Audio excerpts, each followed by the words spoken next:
SwayamPrabha. Digital India. Educated India.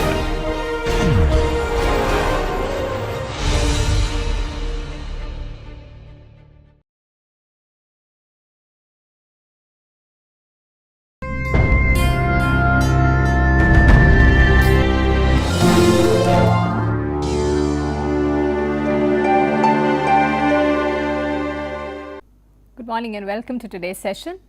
Today we are taking a look at two very famous sonnets, Sonnet 130 by Shakespeare and Love Sonnet 16 by Pablo Neruda.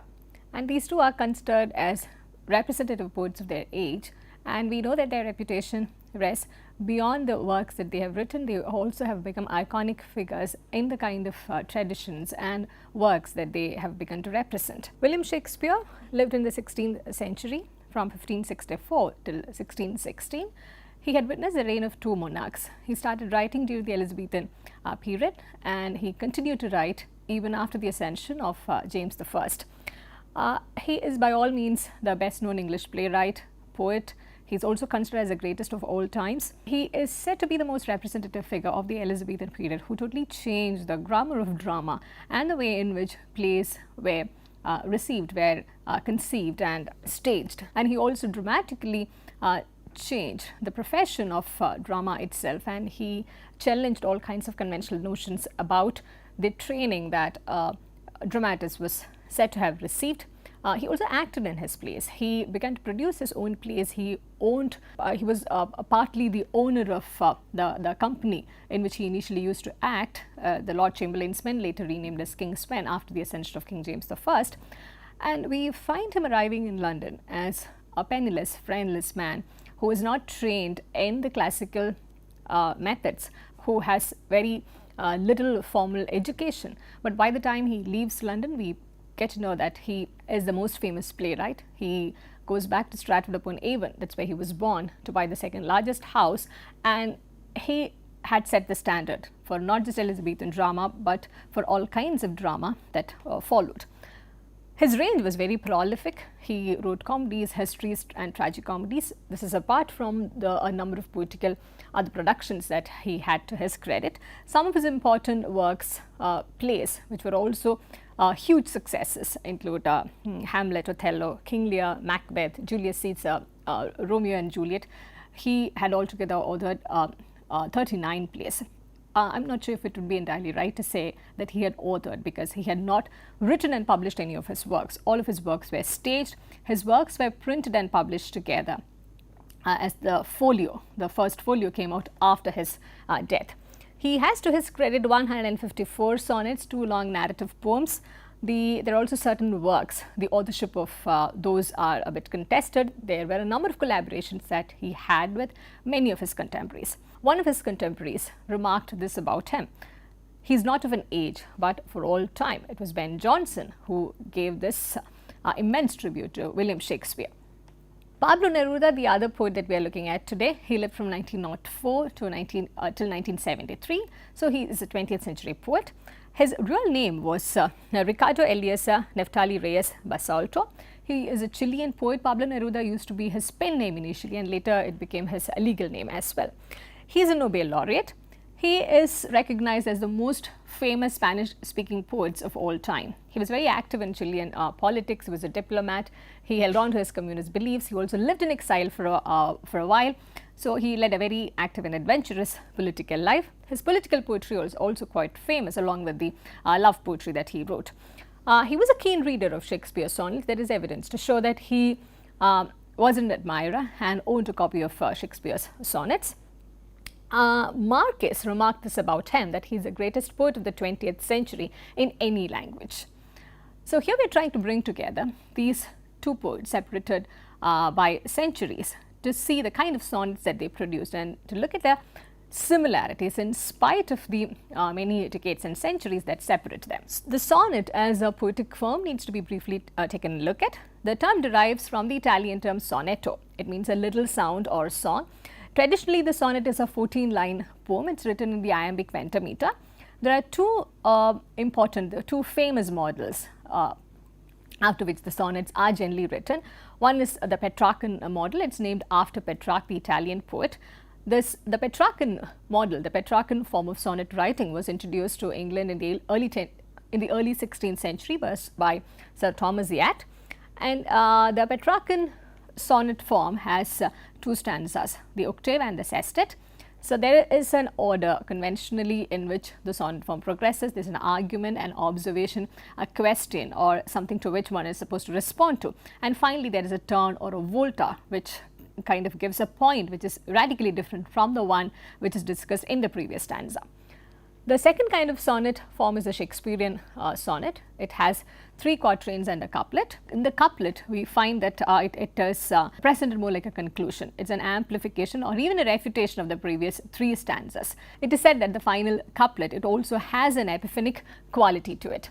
There's also another form, the Spenserian form, which is also derived from the Shakespearean form but slightly deviates from it. Shakespeare's sonnets were published in the year 1609.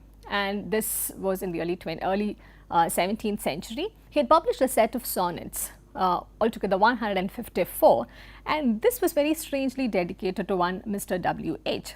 Who this W.H. is, we are not very sure of. Initially, people used to think that it is his patron, the Earl of Southampton, but later there is also this argument that it could be William Herbert, the Earl of Pembroke. But this fair young man that he refers to, Mr. W.H. as, he continues to be the sole character in all of these 154 sonnets. And this is how the original reads: to the only begetter of these inspiring sonnets, Mr. W.H., all happiness and that eternity promised by our ever-living poet wisheth the well-wishing adventurer in setting forth. T.T. It's supposedly the publisher Thomas Thorpe, but these initials are given in such cryptic forms that it is difficult to say for sure who W.H. or T.T. are, but these are the general conjectures about these initials. Neruda also had published his sonnets prolifically. This was in 1959. It was published first in Argentina. His sonnets were titled 100 Love Sonnets, and they were divided into 4 different parts: morning, afternoon, evening and night. The sonnet that we are taking a look at today, it belongs to the first part, the morning.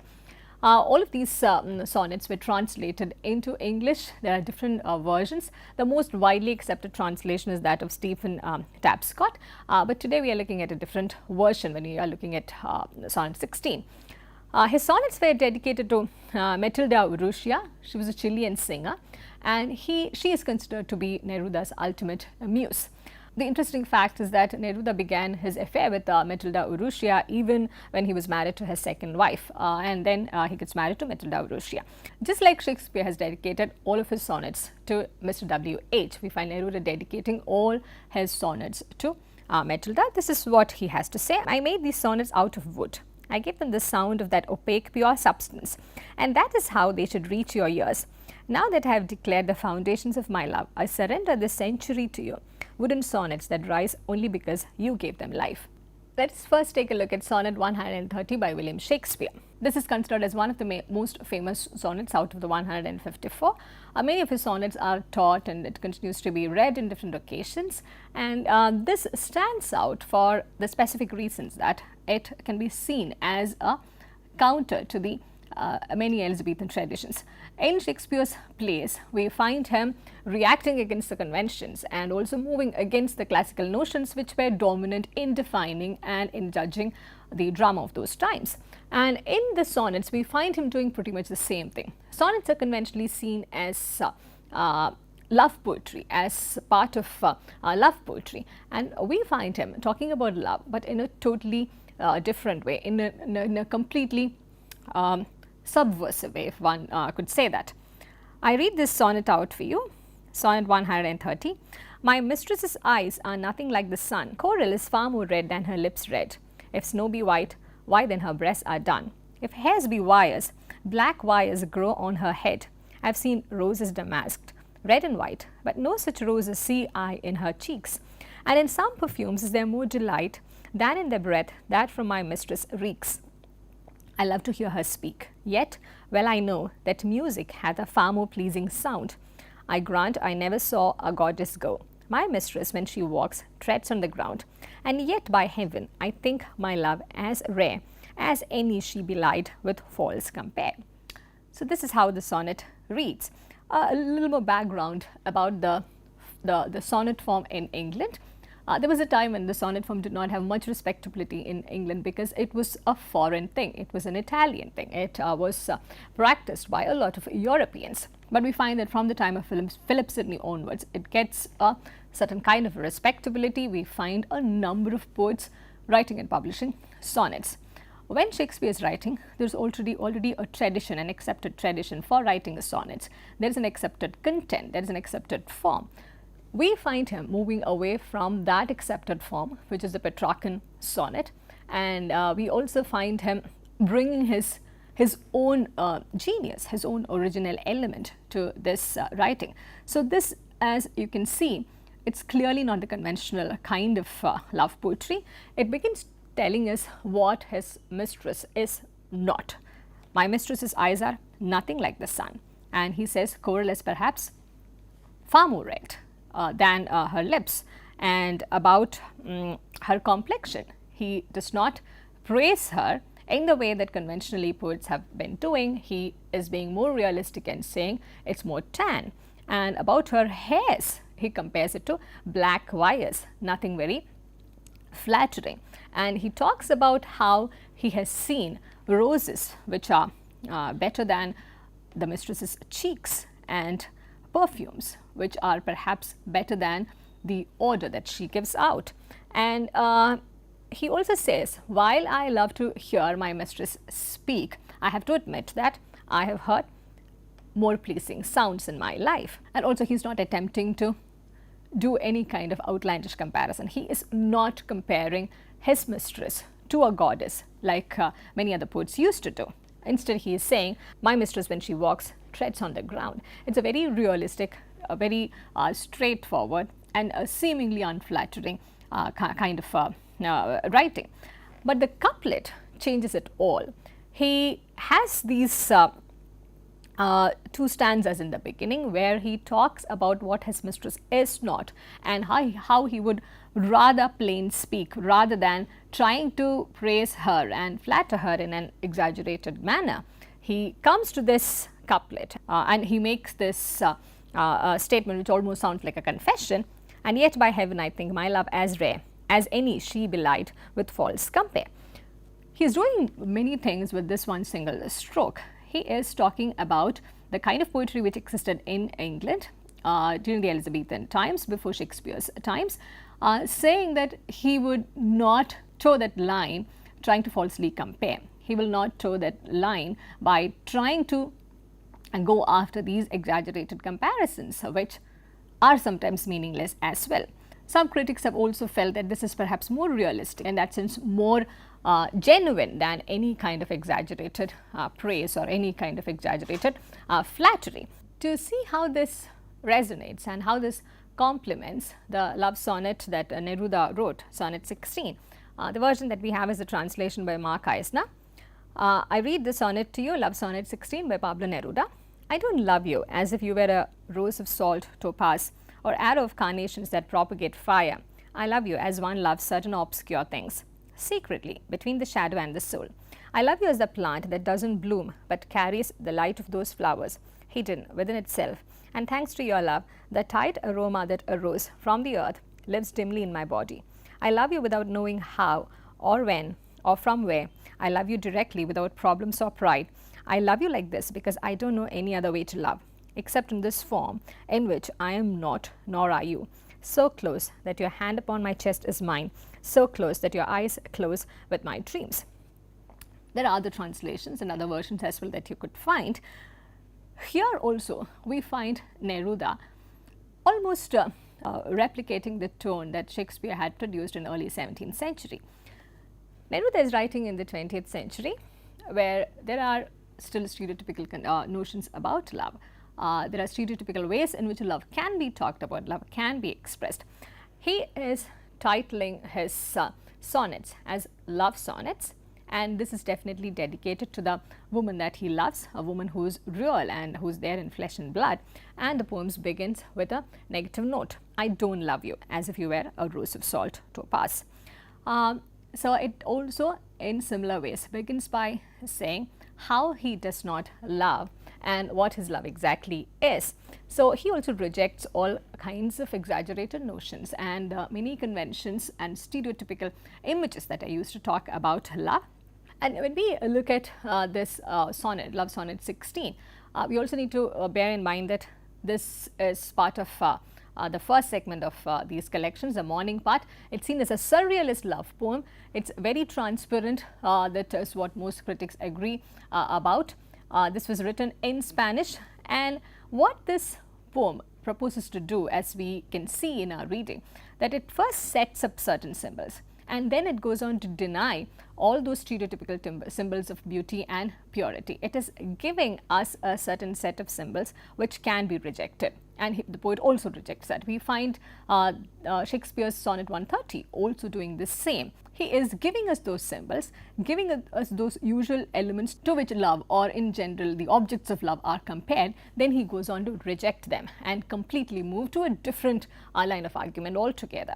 So here in Neruda's poem, we find that Neruda is almost letting the reader experience the process of writing as well. In the poem, he uses the word love 9 times. We find the speaker addressing his lover, but we do not get to know much about the speaker himself, except that he cares only about love and nothing about the notions or the stereotypical ideas about love. And we find almost a similar kind of attitude in the narrator of Shakespeare's sonnet as well.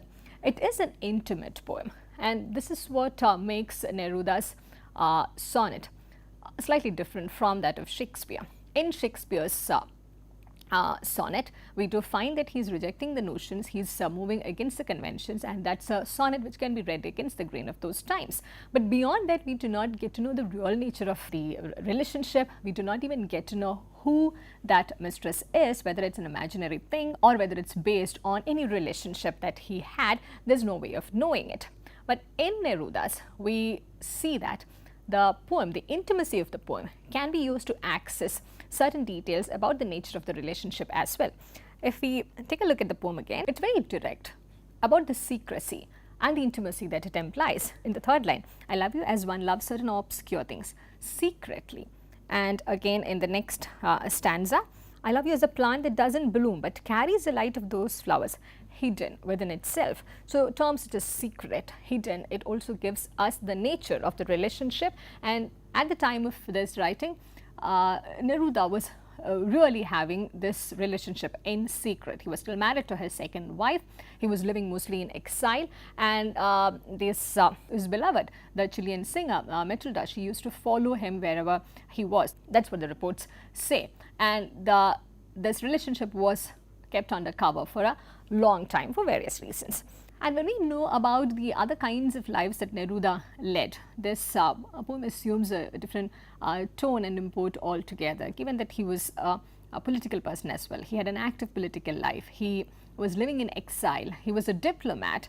And when such a person is writing this expressive love poetry, which also reveals intimate secrets about the nature of the relationship, we do find that elevates this love poetry to a different level altogether.